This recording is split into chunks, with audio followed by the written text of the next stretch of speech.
ओमराजे निंबाळकरांसह 6 खासदारांचा शिंदेंच्या शिवसेनेत जाहीर प्रवेश. मी अर्धवट ऑपरेशन करत नाही, ऑपरेशन टायगर यशस्वी झालंय, उपमुख्यमंत्री शिंदेंचं विधान. 6 खासदार 2029ला धनुष्यबाणावर निवडून आणणार, एकनाथ शिंदेंची ग्वाही. तर खासदारांना निधी कमी पडू देणार नसल्याचं शिंदेंचं आश्वासन. शिंदेंच्या 2 खासदारांना केंद्रात मंत्रिपद मिळण्याची शक्यता. 1.5 वर्ष विभागून मंत्रिपद देणार, सूत्रांची माहिती. संजय जाधव आणि ओमराजे निंबाळकरांची मंत्रिपदी वर्णी लागण्याची शक्यता. खासदारांच्या बंडखोरीनंतर उद्धव ठाकरेंची आमदारांसोबत बैठक. विधानसभा आणि विधान परिषदेच्या सर्व आमदारांसोबत चर्चा. डॅमेज कंट्रोलसाठी ठाकरेंचे प्रयत्न.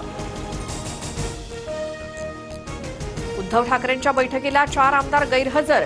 संजय पोतनीस, राहुल पाटील आणि संजय देरकर अनुपस्थित. पालखी प्रस्थान सोहळ्यामुळे गैरहजर असल्याची आमदार देरकर यांची माहिती. नाशिक विधान परिषदेत शिंदेंना मोठा धक्का. शिंदेंचे उमेदवार नरेंद्र दराडेंचा पराभव. अपक्ष उमेदवार गोकुळ गीते विजयी. गीतेंच्या कार्यकर्त्यांकडून जल्लोष. पंढरपूरच्या विठ्ठल रुक्मिणी मूर्ती संवर्धनाला न्यायालयाची अंतरिम स्थगिती. निकालाविरोधात मंदिर समितीची उच्च न्यायालयात धाव. उद्या आणि परवा मंदिर दर्शनासाठी खुले राहणार.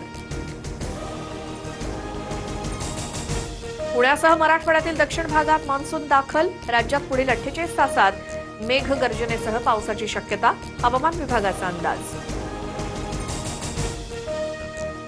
राज्यातल्या विविध भागात जोरदार पावसाच्या सरी. पुणे, नागपूर, नाशिकसह अनेक जिल्ह्यात वरुणराजाची हजेरी.